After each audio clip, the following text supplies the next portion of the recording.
जय माताजी, जय श्री कृष्ण। केम छो बधाय? तो जो आज આપણે બનાવવાના છીએ લીલા વટાણાનું શાક। તો મેં અહીંયા વટાણા લીધા છે, તો આપણે વટાણાને બાફી નાખશું। તો જો મેં વટાણા બાફવા મૂકી દીધા છે અને એમાં મેં થોડુંક નમક પણ નાખ્યું છે। તો જ્યાં લગી આપણા વટાણા વફાઈ જાય ત્યાં લગીને આપણે ડુંગળી, લસણ અને ટમેટાની ગ્રેવી કરી નાખીએ। हालो तो जो अपनी ग्रेवी थई गई है तैयार। तो हवे आपणे वटाणा चेक कर लीए, वटाणा आपणा बफाई गया है कि नहीं।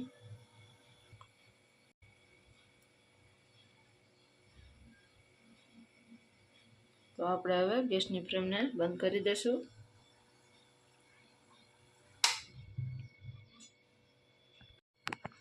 तो आपणे जो वटाणा में पाणी छे ने ए पाणी हवे आपणे काढी लेशुं। तो जो आपणे वटाणामांथी पाणी काढी लीधुं छे અને આપણે પાણી નીતરી પણ ગયું છે અને આપણે અહીંયા વઘાર કરવા માટે તેલ મૂકી દીધું છે। તો જો આપણું તેલ ગરમ થઈ ગયું છે તો આપણે એમાં રાઈ જીરું નાખીશું।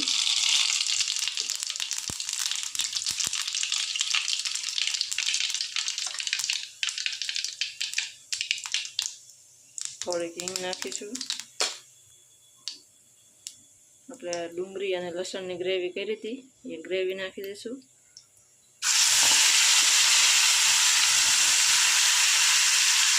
આપણે એમાં હળદર મૂકી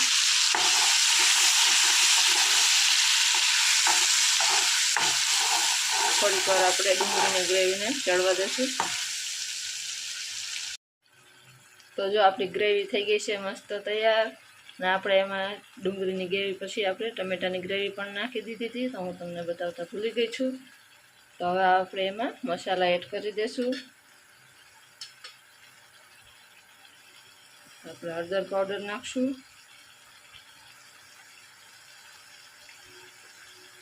લાલ મરચું પાવડર,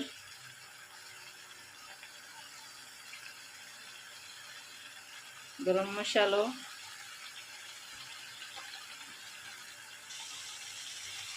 खांड, स्वाद अनुसार नमक। तो नमक हूँ अँ मीडियम में नाखीश केम के मैं वटाणा बाफवा में पण नाख्युं हतुं। तो आपणे आ बधो मसालो मिक्स करी दईए। तो जो आपणे मसाला बधा मिक्स करी दीधा छे, आपणी ग्रेवी पण पाकी गई छे ने तो आपणे एमां वटाणा एड करी दईशुं।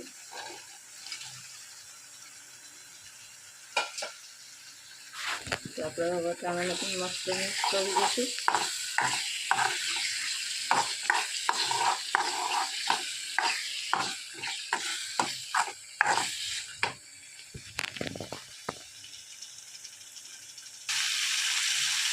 થોડું કમથું આપણે પાણી નાખીશું।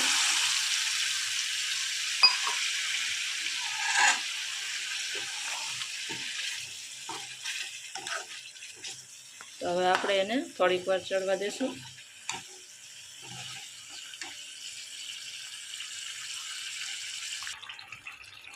तो जो आपणुं शाक बनीने थई गयुं छे कम्प्लीट।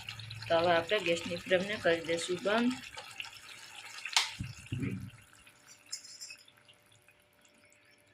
અને ઉપરથી આપણે લીલા ધાણા પણ છાંટી દઈશું।